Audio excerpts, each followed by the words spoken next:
സങ്കീർത്തനം 2-ാം പുസ്തകം. ജാതികൾ കലഹിക്കുന്ന നിമിഷങ്ങൾ വ്യർത്ഥമായി നിരോധിക്കുന്നുണ്ട്.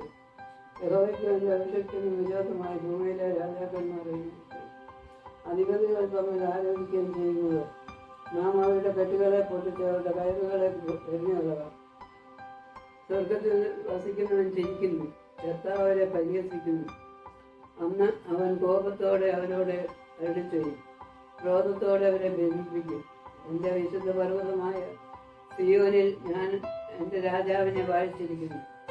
ഞാനൊരു നിർണയം പ്രസ്താവിക്കുന്നു.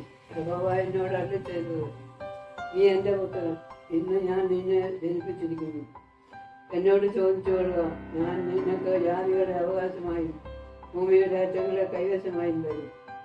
ഇരുമ്പുകോൽ കൊണ്ട് നീ അവരെ തകർക്കും, വിശവന്റെ പാത്രം പോലെ അവരെ ഉടയ്ക്കും. ആകയാൽ രാജാക്കന്മാരെ ബുദ്ധി പഠിപ്പീൻ, ഭൂമിയിലെ ന്യായാധിപന്മാരെ ഉപദേശം കൈക്കൊള്ളുകയും ഭയത്തോടെ യഹോവയെ സേവിക്കുകയും വിളയിലോടെ ഘോഷിച്ചുല്ലസിക്കുകയും.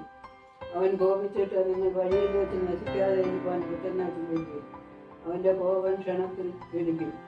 അവനെ ശരണം പ്രാപിക്കുന്നവരൊക്കെയും ഭാഗ്യവാന്മാർ.